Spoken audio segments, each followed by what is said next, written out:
Thanks for joining me on today's episode of the Simply Financial podcast. This is your host, Christopher Calandra. Want to increase your financial IQ with today's special episode. I have a guest on with me today from JP Morgan.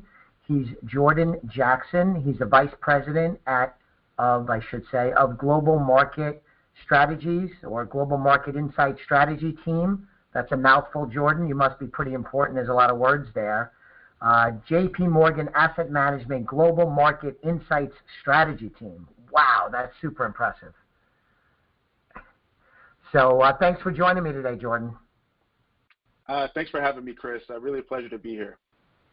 So the reason why I wanted to have you on, we're in the midst of a new year, and 2022 was a difficult year for the markets, the economy, I would venture to say the country as a whole. And new year, a new outlook, maybe some optimism, maybe some nervousness as well. But you guys put together some great research consistently. JP Morgan's just a first-class organization. So I'm hoping we could discuss JP Morgan's recent guide to the markets and kick around some ideas. How does that sound? That sounds great. Cool. So where do you want to start? Well, first I'd like to hit on growth a bit, because I think everything sort of starts and stops with growth and overall economic activity. So this slide here, and just to take a quick step back, we're going to be talking through a couple of slides from our guide to the markets, which is our flagship publication. This is a truncated deck of slides that sort of, I think, highlight the big thematic things that we're going to be talking about on this discussion today. So this is slide 18 from the guide to the markets. The left-hand side chart shows real GDP growth going back over the last 20 years. And then the right-hand side shows the five major components of economic growth. So on the left-hand side, you can sort of see the pattern or trend of growth, again, over the last 20 years. You can see that V-shaped recovery coming out of the pandemic. And then what we highlight on that table there are the last 4 quarters of economic growth.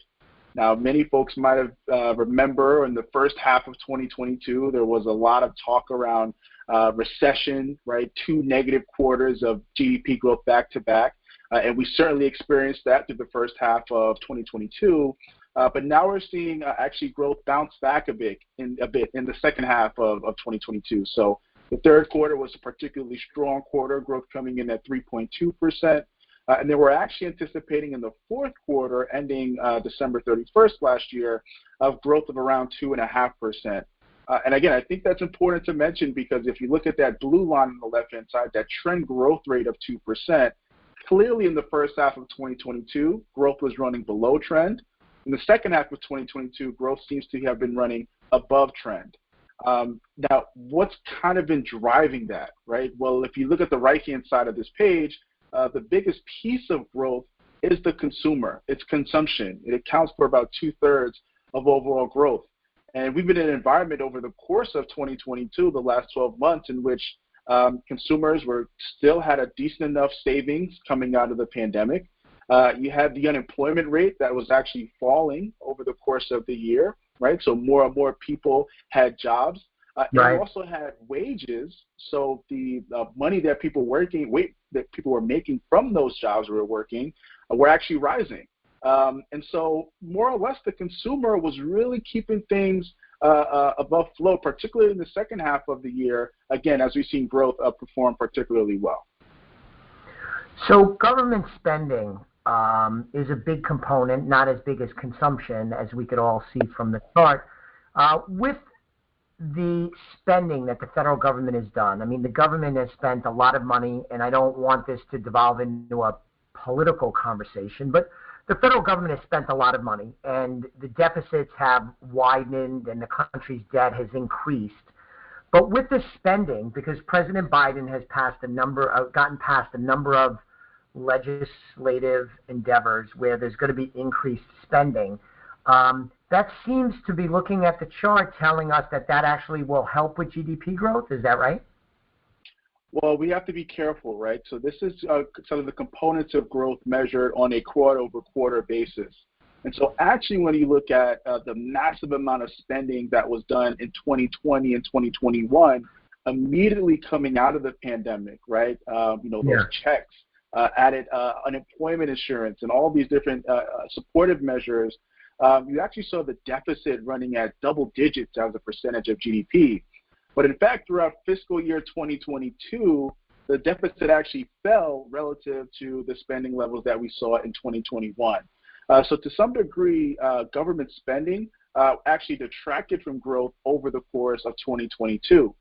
Now, to your point, some of the new legislation that's likely going to be doled out, you think about continued increased spending from the Infrastructure Act, the CHIPS Act, right? So increased spending on semiconductors. We just passed a resolution in terms of the fiscal, roughly $1.6, $1.7 trillion in fiscal spend for this year. And so we actually could very well see a reversal back in which the deficits increase modestly over the course of fiscal year 2023, supporting growth, I would say, through the first half of next year, or this year, 2023. Good. That was a great explanation. Thank you. Good.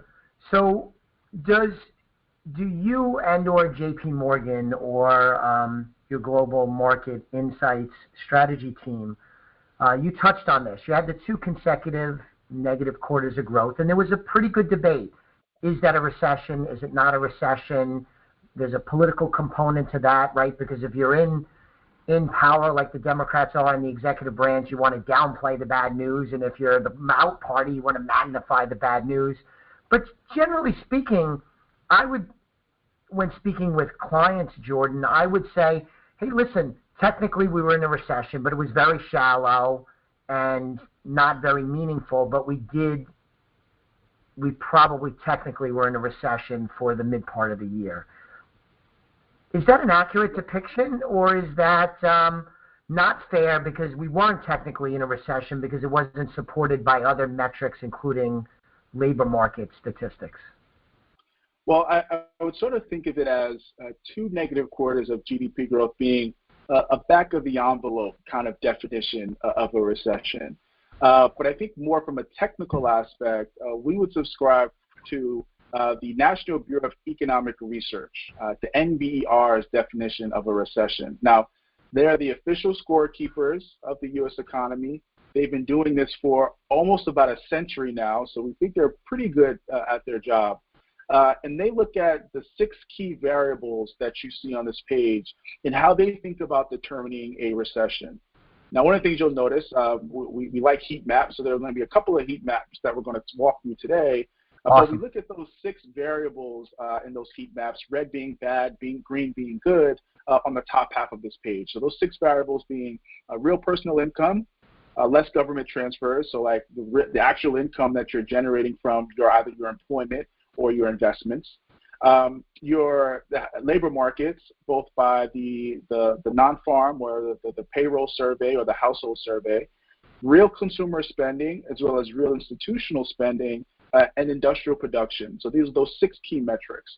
Now, you can see as a result of the pandemic, right, those 2 months, March and April of 2020, very, very deep red, right, very clear evidence of a recession. You can see that V-shaped recovery coming out of the pandemic, bright green, right, in those months following coming out of that pandemic recession. Now, as we move through the right hand of the page to the far right, closing out 2022, it's starting to look a little bit more like my front lawn, some yellow, tinges of green, tinges of beige, orange.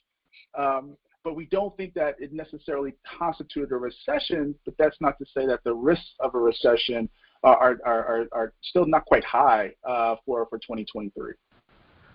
Before we move forward, you talked about the NBER, and a lot of my listeners probably won't be familiar with that government entity. So in brief, when people say 2 consecutive negative quarters of GDP growth, that's more like of a shorthand. And what you're referring to is official economic measuring. And by the official measuring, we weren't in a recession, but by the shorthand, we were briefly. And now one of the key questions I think we're going to talk about, Jordan, is there's a lot of opinions out there that are expecting a recession this year. So we're going to touch a little bit upon that. And looking at this graphic, you could see it's kind of a mixed bag when we got to the end of 2022. So how 2023 is going to unfold is a little unclear. Is that a fair way to look at it?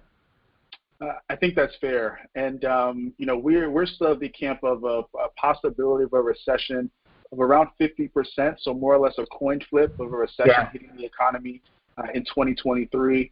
What I think is really important is, and I like to mention this in my conversations, but the median American worker is about 38 years old. So professionally, most folks only really remember the pandemic recession and the global financial crisis. I mean, these are multi-generational recessions, very deep recessions where you saw the unemployment rate reach double digits. You saw a loss of wealth, a significant loss of wealth across consumers. But, if you actually go back in history a little bit further than 2008, you've actually had some more garden variety type of recessions where you get a modest uptick in the unemployment rate. Certain areas of the economy may be performing well. Maybe about 4 out of these 6 indicators start to dip red, but 2 are actually still in the green. And so we think that is more of the scenario of the type of recession that plays out. And for those that are maybe a little bit older, think back to maybe the recession of the early 2000s, right, where the unemployment rate just peaked up just north of 6%. You actually still saw a real personal consumption and remained positive throughout that recession. And then again, there was a much more modest hit to overall economic activity, nothing like what we saw in the financial crisis or the pandemic. And I'll encourage that this page be a really good page to track over the course of the year to get a sense of if we are in fact in a recession or not. So Jordan, if I heard you right, it's a coin flip, maybe 50% chance of recession. However, the outlook from your perspective is that if there is a recession, it's not likely to be a very deep recession, the likes of what we've seen recently, where it felt like the economy was hitting a brick wall. A little more garden variety. That's kind of if there was a recession, the greater likelihood would be, in your estimation, more garden variety, fairly shallow recession as opposed to a deep, scarring recession? That's fair. One of the analogies I like to use, it's kind of hard to hurt yourself falling out of a basement window. And when we look at some of the real aspects of the overall economy, right, things like the housing market, things like employment, things like light vehicle sales, the housing market has already, really collapsed over the back half of last year. You're not necessarily seeing any real excesses in terms of business spending. You've already seen a significant correction in financial markets over the course of last year.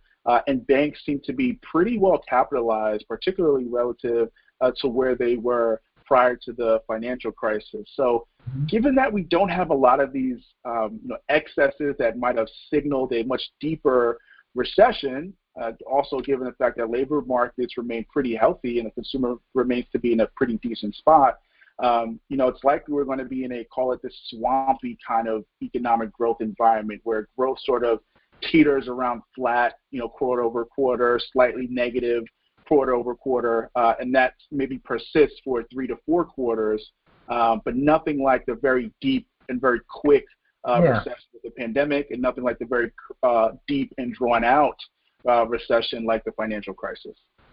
Good. Yeah, I mean, that squares with kind of my outlook. I think I'm a little more optimistic than many people that I follow and have spoken to. There's a fair amount of people that think that the sky is going to fall, and maybe that'll happen, but I'm a little more, quite a bit more optimistic than that. So that's good. That was great information. We'll have to see if we do get some recessionary pressures. What else should we consider as we think about how 2023 might unfold? Well, a big piece of that is going to be the labor market. And another point that I would make just around kind of growth in the recession, we've never had a recession in which the unemployment rate has fallen. And the unemployment rate was falling all throughout 2022. So more and more people were gaining jobs. This slide in our guide looks at the unemployment rate going back over the last 50 years. We try to show as much history as possible. We show the unemployment rate in gray, and then we show in the blue line wage growth. Now, this series is a little bit different from maybe the headline number that you might see thrown around in the media. This is looking at private production non-supervisory workers, a fancy term, but what that simply means is it accounts for about 80% of the overall U.S. workforce, and they are typical clock-in and clock-out workers, right? So it's much easier to measure what you're paying these folks on an hourly basis. It becomes just an easier, cleaner metric to look at a true wage growth in the economy. But you can see that the unemployment rate kind of behaves like a park slide, right? It spikes up, during recessionary periods, then takes a little bit of while to kind of come down there. And there's a very strong inverse relationship between the unemployment rate and wage growth. And so over the course of last year, you can see the unemployment rate continue to trend near multi-decade lows, around 3.5% to 4% is where the unemployment rate stayed. And because of that very, very low wage growth, unemployment rate, you had wage growth that really began to pick up.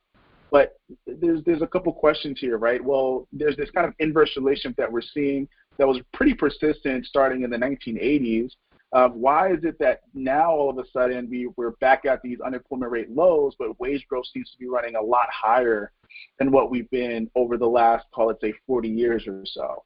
And the big challenge that we've seen coming out of the pandemic is a lack of labor supply, a lack of available workers.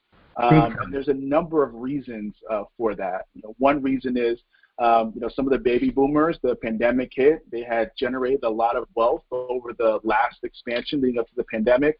And then they said, well, if, I can stay home and kind of work from home, I have no desire to come back to work. So we saw a lot of early retirees. We saw a lot of prime age working women decide to take a step back from the workforce as well for childcare reasons. And then we also saw immigration really collapse. Again, the whole world effectively shut down, and we've had a sort of a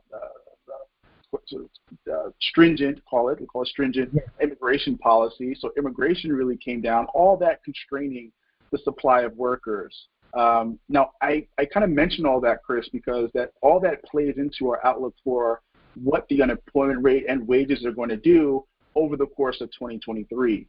We're still going to be in a persistent labor supply shortage. That's likely going to keep the unemployment rate low, even though we are expecting a bit of a recession.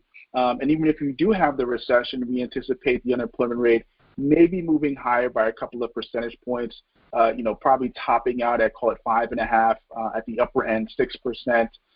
And we may very well still be in an environment where, of course, wages will come down, but still will remain somewhat elevated, just given, again, that lack of labor supply. Good. Well said. That makes sense. And I think we're going to talk about interest rates some, but it seems to me that the Federal Reserve raising interest rates, trying to soak up some of the excess liquidity to fend off inflation, to kind of wrestle it under control.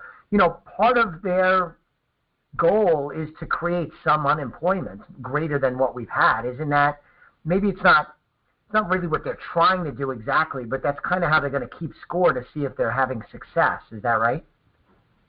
No, that's exactly right. And I think it's really important to kind of understand how interest rate policy permeates and impacts the broader economy and labor markets. And so when the Fed is raising interest rates, they are increasing the cost of capital, right? It becomes more expensive to take out a mortgage. Your credit card APRs are going to move higher. It becomes more costly to start up a business or finance that next purchase. And so that ends up slowing down overall demand coming from consumers in the economy. Now, when the broader economy is slowing and overall demand is slowing by way of higher interest rates, companies say, well, wait a minute, if folks are buying less, that's going to potentially hurt my earnings, so maybe I can produce a little bit less. And then that leads to them potentially hiring freezes, but also starting to lay off workers as well. Also from a business perspective, higher interest rates means it costs more to service their debt. So maybe that might push out some of that maybe investment spending or capital that they would have put towards hiring new workers to try to redistribute, to try to protect what we'll talk about on the next slide, protect their margins, right? They want to protect those margins, which are critically important. And so that's really the feed through into why the Fed believes higher interest rates will help to slow the labor market and will help to slow this wage inflation. There's this idea from the Federal Reserve about, you may have heard of a wage price spiral. And what that effectively means is if consumers feel a lot more comfortable stepping into their boss's office and demanding a higher wage, then that permeates up to the top of the business. And the business says, well, if we're paying more in wages, then we have to charge more for the services that we're producing. And so you kind of get this wage price spiral. If enough people are asking for higher and higher wages, you'll have enough companies that are needing to increase their prices for their goods and services in order to protect those margins. Now, the Fed is somewhat worried about this wage price spiral happening, but I would be on the other side of that argument, in that I don't think today the average American worker has enough bargaining power for wage pressures to remain persistently as high as they've been running over the course of 2022 and 2021. Yeah, I would agree with that. I met with a client earlier today, Jordan, and he said that if he could find more help, he'd be able to meet the demands of his customers. He can't take on as much work as available, much work as he would like to, because he doesn't have the workforce. He can't find people or find people fast enough, and that's a unique issue in the economy. But I kind of agree with you that that's not going to last forever. The economy will right-size itself enough so that that's not such a prevalent issue, I think. Everything will smooth itself out, I figure. I would largely agree with that. And part of that's going to help smooth that out, again, is the Fed, right? Is them raising interest rates and slowing down sort of that demand side of things. If companies feel like they don't need to produce as much goods and services in the future because demand is going to be less, then they're going to start to slow that hiring and maybe not have to pay as higher wages. And all that's going to contribute to, again, that modest uptick in the unemployment rate and that deceleration in wage pressures as we expect, which again contribute to that, call it, modest recession that we've been talking about. Awesome. Now, I want to spend a little bit of time just talking about the fundamental backdrop for stock prices, and that's earnings. And a key piece to the earnings equations are margins, right? The idea of companies being able to certain level of profitability, right? How much they are able to generate per unit of labor and input cost. So the left-hand side of this page just looks at profit margins over time for the S&P 500, right? The largest 500 companies in the U.S. I think it's very clear that margins are trend reverting, not necessarily mean reverting. Mean reverting meaning there would be a straight horizontal line dashed to this page. Trend reverting meaning this line is actually sort of trending upward over time. And I think this is just a function of companies gradually becoming a lot more efficient in managing their costs, way of their wages as well as their input costs, while also being able to generate profits in a normal economy.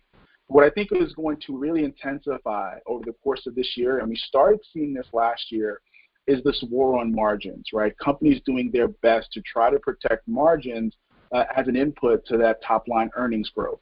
So if you look at the right-hand side, the right-hand side is an interesting chart. It's a new chart that we added. But what the blue line shows is the net percentage of companies that plan on increasing their prices in the next 3 months. The green line are the net percentage of companies that plan to increase their compensation to employees over the next 3 months. And then that gray line shows the net percentage of companies that expect higher sales or higher revenue growth in the next 3 months. You can see that gray line is negative. The majority of companies expecting sales growth or revenue growth to be negative over the next 3 quarters, but they are still anticipating that they're going to have to charge a lot more in order to help protect those margins because they're also going to have to increase compensation as well. And so, again, this is going to be a tricky dynamic for companies to try to manage over the course of 2023 And I think that will inevitably contribute to a little bit of volatility in earnings numbers, as well as a bit of volatility in the overall stock market, at the very least, through the first couple of months of the year. Yeah, I like that chart. You said that it's new. I like that a lot, and it does show some of the challenges and the unique environment we find ourselves in as we move into 2023. On the next slide, I think you were going to talk a little bit about earnings, corporate earnings. Yep, absolutely. And again, earnings, right? When you buy a stock, in most cases, or at least how we value stocks, is when you buy a stock, you're paying for the earnings that it's going to generate over the next 12 months, over the next 4 quarters. And so those earnings numbers are pretty important. And we have a bit of we have data that looks out and forecasts, or analysts whose job day in and day out are to try to forecast what those earnings are going to be over the next 12 months. Now, the right-hand side is an interesting chart as well. It's also a new chart that we added. But I think it does a good job that kind of shows how accurate, really, these analyst forecasts actually are as we think about those earnings estimates. And so the right-hand side just looks at the average analyst over or underestimate of annual earnings for the S&P 500.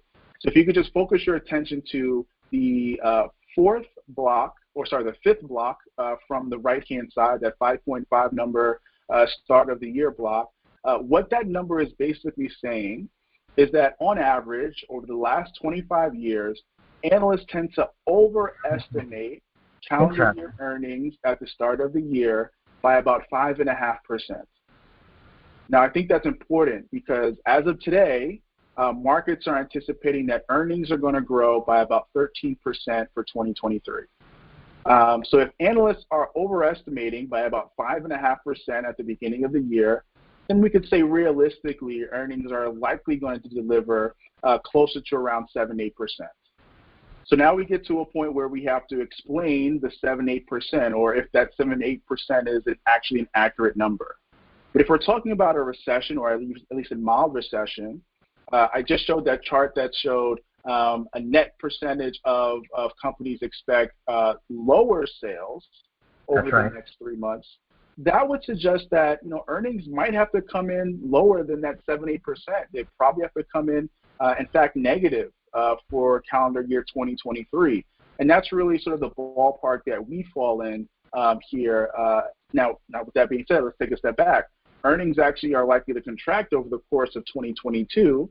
So 2022 over 2021 earnings actually fell. So maybe we're pulling some of that forward a bit. But this dynamic of these re-ratings, these earnings expectations being re-rated lower, are likely going to contribute to a bit of volatility in the markets again, we think, over the next couple of months. Yeah, that's you paint a great picture. I get where you're coming from. It's well put together. Maybe there's a lot of negativity. There's a lot of negativity, and it seems like maybe some of that negativity is well placed in the sense that these expectations for earnings might be a little rosy, and if that's the case, and they come in lighter because of the traditional overestimizing, and then is that a word? And then you combine that with the weak last year in earnings compared to 21. Maybe some of that negativity is drawing conclusions from that. It kind of makes sense. I think that's fair, but one of the things that we have to remember critically is that markets are forward-looking. The stock market typically, in all cases, will bottom before you see the trough in earnings, before you see the peak in the unemployment rate, and before you start to see the overall economy as measured by those 6 indicators that we talked about beginning to roll over. And so while there is some reason for some degree of pessimism, I think we are going to start to fish out the bottom sometime in the first quarter of this year, right? Sometime in January or February of this year. Then markets, again, being forward-looking, will start to look towards some of the optimism that we can look forward to in 2024.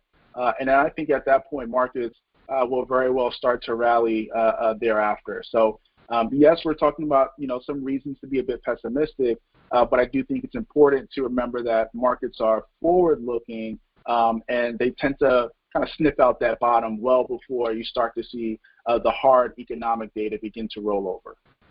Got it. Good. I want to spend a little bit of time talking about inflation because it has been a hot topic.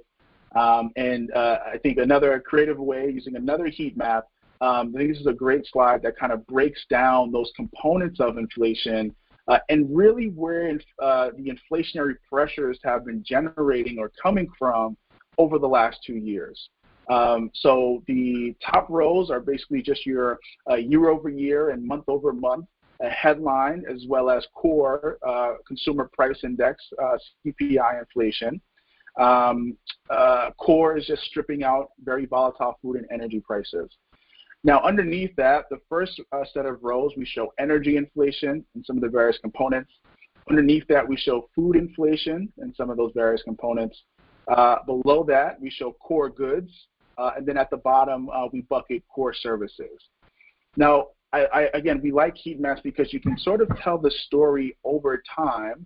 And we can clearly see, right, in the first half of 2021, the buzzword was supply chain, right? And you can see supply chains really negatively impacting core goods prices. So core goods inflation being deep red there, right, in April, May, and June of 2021, as the world was very much worried about global supply chains.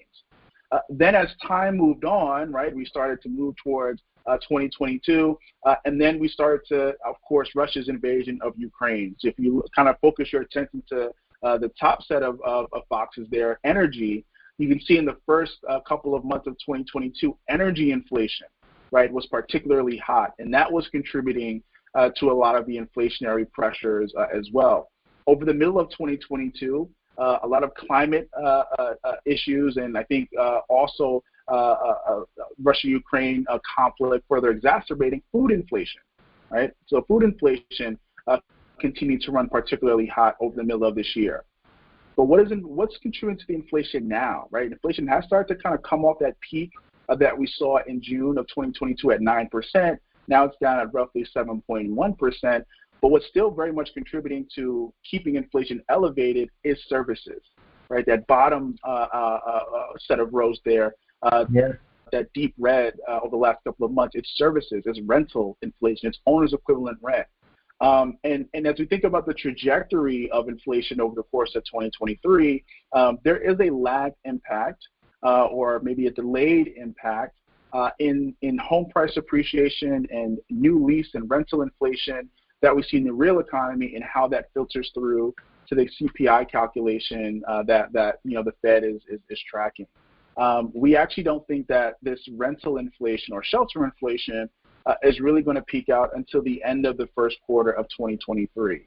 It's not till then that inflation is finally going to start to cool off, and I think the Fed's going to have enough evidence that would suggest that all of these different components of inflation will start to show green, showing signs of moving down towards their 2% goal, and that might give them a bit of confidence to be able to pause and stop hiking rates sometime in the first half of this year. Yeah, I could see that. All right, good. Now I want to talk. Let's talk about rates, right? Because rates are really important. We talked about kind of the feed-through of monetary policy and interest rates and how that impacts the broader economy. This is slide 34 from our guide. This is showing the Fed funds rate, so the Fed's primary interest rate tool, and how they adjust monetary policy. Now, what's really informative, if you look at the far right-hand side of this page, those dark blue diamonds are showing where the Fed, where policymakers believe rates are going to be at the end of the next 3 years. So that 5.1% is where they believe interest rates will be at the end of 2023, end of this year. The green diamonds are what the markets are expecting, right? It's what, generally, again, what futures, or we call it overnight index swaps, not to get too technical, but what the markets are currently expecting coming from policymakers. What's a concern for us, though, is that there's that gap, right, the Fed is signaling one thing, but the market isn't buying what the Fed is selling. Okay, the Fed says, look, we're at 4.25 to 4.5%. We think we have to hike rates another 0.75% or 75 basis points, and we're going to keep rates there above 5% over the course of 2023. But the market is saying no dice. The market is saying, maybe you'll get to 4.75 to 5% on that Fed funds rate, but then you're going to have to start cutting rates, because if higher interest rates helps to slow down the economy, if we're talking about a recession, right, then you need to cut interest rates in order to boost the economy, right, to provide support for the economy. So the market thinks we're going to have that recession. The Fed's going to have to cut rates, but the Fed is saying, even if we do have that recession, we're more focused on stomping out inflation. And so we're going to keep rates probably a little bit higher for a bit longer than what the markets are currently signaling. Which horse would you bet on? The markets or the Fed? Well, I'm going to bet on those folks. There's this whole adage that says, don't fight the Fed. Right. And to be fair, I'm going to side with what the Fed is currently telling us. And they're telling us they're going to lift rates to 5% at least and keep them there over the course of this year. So, I think the Fed is going to stick to their guns. It seems like they're hell-bent on getting inflation back down to 2%. Clearly, you've got inflation that's still running at around 7%. And they're very much willing to do a lot more work to bring inflation down at the expense of higher unemployment and slower GDP growth. Okay. All right. Good. Thanks for answering that. Now, I want to talk a little about portfolio positioning, because I know as investors, we may be very happy to close the book on 2022, and for very good reason. This chart is just looking at a 60-40 portfolio, so a portfolio that's 60% invested in stocks, 40% invested in bonds, and we've actually tracked the performance of that 60-40 portfolio per year going back over the last 70 years, all the way back to 1950. And you can see to the far right-hand side that 60-40 portfolio is down by about 16% on the year. You've got to go back to 2008 to get a return that bad, right? 2008 was the last time a 60-40 was down by double digits. Again, because, right, bonds, that 40 is supposed to be that ballast of the portfolio, it's supposed to zig to the equity market zag, and that didn't work for you last year in 2022. In fact, you've got to go back to 1974 to go back to a year in which both stocks and bonds were negative. So I think it's a point just to put into context, right, just how bad of a year 2020 was for investors on both sides of the equation. But with that being said, I say it's always darkest before the dawn, and this big reset that we've got in stock prices has allowed for a much more attractive entry point for those longer-term investors. I'm going to take a step past this page because I think this is really important and will help to kind of bring the point home on having a longer-term perspective, particularly after years in which performance has been very, very challenged. The left hand of this chart just looks at the potential return that you'd be able to get on the stock market over a certain amount of time, so from 1 year all the way down to 5 years, the potential return you could see if we were to get back to the previous market peak. Now, the previous market peak was a level of 47.97 on the S&P 500.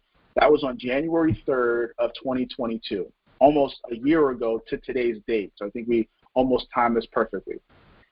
If it takes, so the way this chart, if it takes 3 years, right, say now we're looking at January 5th, 2026, kind of crazy to say 2026, but if it takes 3 years to get back to 47.97 on the index, the same level that we were at on January 3rd of last year, over the next 3 years, you'd be looking at an annualized return of 9.5% on the equity markets.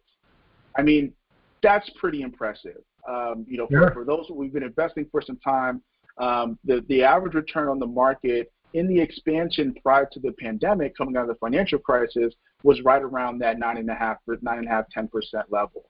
So again, very, very strong returns. And I'd almost argue taking the over on that if, in fact, the markets are going to find that bottom as we think sometime in the first quarter of this year, and then begin to start to price in a bit of optimism as we look ahead towards 2024.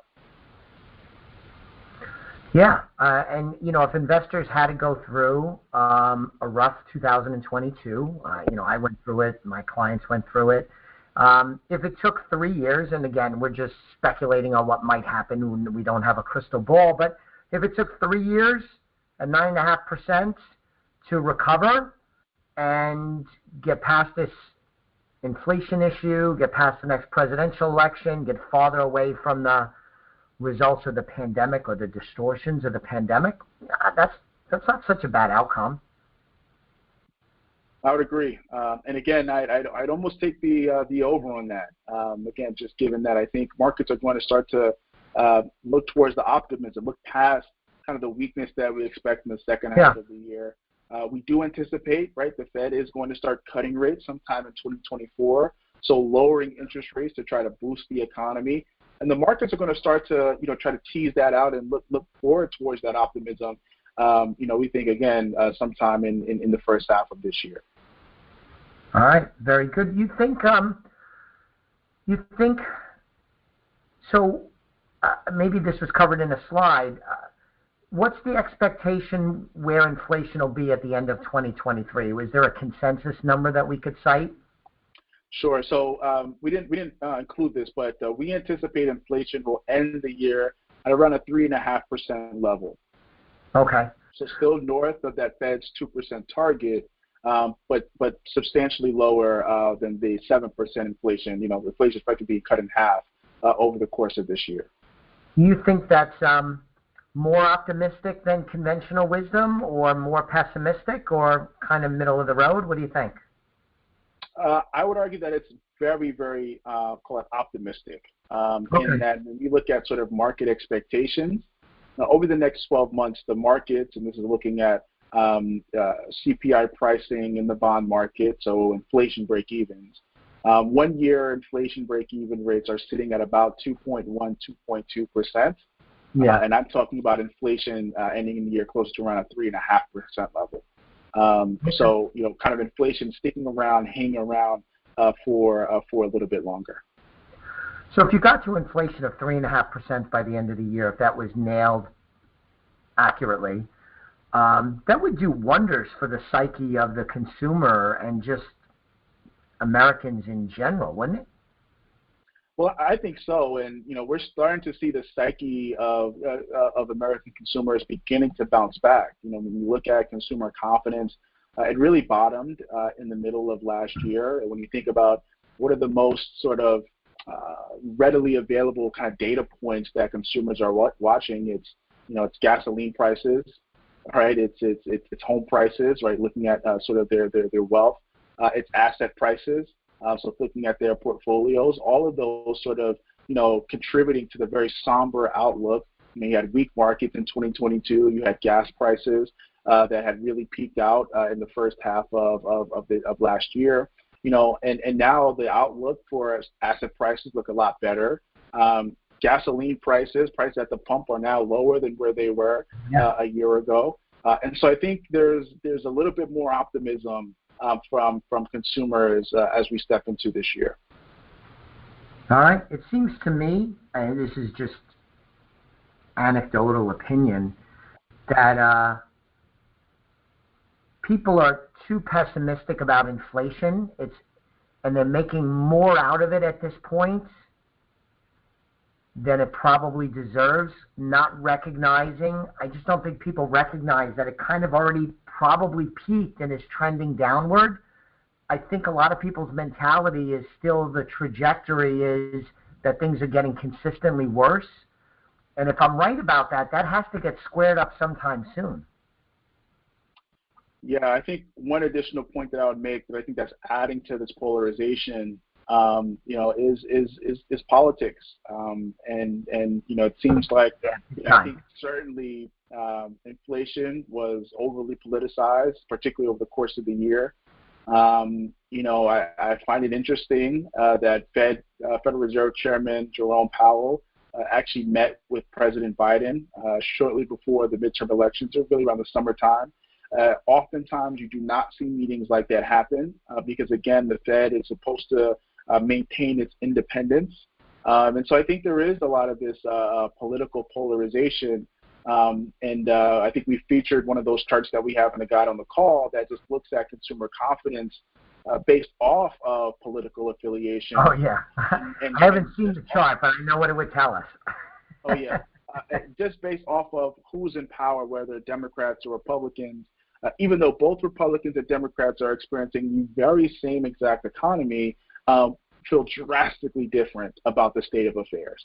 Absolutely, absolutely. And if President Trump, a Republican, was in office, you'd have the same phenomenon. It would just be one group would switch hats and vice versa, right? Absolutely. It's wild. That's a conversation for a different day. But I've been in the business, Jordan, for 30 years now. I'm 52, and it wasn't always this political, but this political element really does. It's not just something you observe, but it really does have an impact in people's behavior, and it's a relatively recent phenomenon. I would say since President Obama, since then, it's been different than it was beforehand. Like we talked about earlier, the 2000 recession, post 9/11, it was a difficult time for the country, the tech wreck, the whole thing. I think the market was down 3 years in a row, which is really unusual. But you didn't have the same polarization. It wasn't as highly charged politically as it has been more recently. And I don't know. It's just one of those noticeable things. I don't think we're going to solve anything today on that, but it does have an impact. And I know when I talk to clients, if I know their political leanings, I could pretty much guess what their views on a particular topic is going to be because they're looking at the economics through the political lens. And part of my role as a financial advisor is to tamp down that bias, that emotional bias, as much as I can. And sometimes it's one party, and then depending on who's in power, it's a similar strategy that I need to employ just with the other side of the aisle, because I think people that do that, I feel strongly, run the risk of making mistakes that they're going to regret. No, I completely agree. And, I think to a certain extent, social media, the proliferation of social media has a lot to do. It's not as if we stepped out of an environment in which politics wasn't incredibly important to the U.S. economy as well as for the global economy. But, it does seem like, social media has allowed for more radical views to permeate and percolate. And oftentimes we can, can create bubbles around ourselves. Democrats and Republicans are both to blame. Kind of create bubbles around ourselves that further fuel and feed some of these more, radical, either left or right ideas.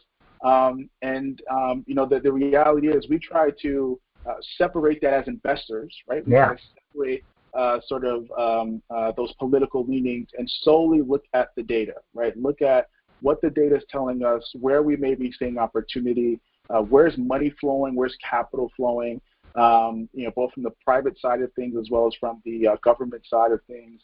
And that really helps. Where's policies? It's policies that matters for markets, not politics. What kind of policies are setting up attractive backdrops for individual asset classes. And so that's really what we try to do specifically on our team over at JP Morgan. That's great. I agree. And that's a good service, Jordan. As we kind of wrap up, what else should we cover that we haven't gotten to yet? Sure. Really quickly, and we'll just kind of talk about the bonds side of things really quickly. We talked about the opportunity in equities. I will say that while, the first quarter may be a bit challenging, I do think thereafter things start to look a little bit brighter as markets kind of look ahead towards the backdrop in 2024. And so our expectations are actually for sort of a mid-single-digit return year coming out of stocks. Interestingly, we could very well be in a year in which bonds perform better than stocks. Last year, when you think about, bonds really serving as the ballast or the safety in portfolios, they were down 13%, right? The Bloomberg U.S. aggregate was down about 13%, core bonds. We haven't seen a return year like that ever, or at least we can say with a degree of confidence since 1976, the index, when that index was actually founded. Yeah, right. But again, there's been a massive reset in valuations, particularly on the bond side. And so the way to read this chart is we're looking at a variety of different fixed income sectors. Your left-hand axis is going to be your investment-grade sectors, so your high-quality bonds. And then on the right-hand axis, you're looking at your more extended sectors, your bonds that are a little bit more volatile. The gray bars show the range of where yields have been across these different sectors, so that max and min. And then that blue diamond shows where yields are currently trading at. And I think it's quite attractive, just given these diamonds are pretty much at the upper end of where they've been in over the last decade. We haven't been this excited to talk about bonds in quite some times. And in 2023, we're kind of using the phrase, bonds are back, right? And, being able to get 6.5% yields on a municipal bond, a high-quality municipal bond on a tax-equivalent yield basis looks very attractive. Being able to get 5.5%, 6% on an investment-grade corporate bond. So this is a bond that's backed by high-quality corporations with strong balance sheets, good company management. These are yields that you haven't been able to get in quite some time.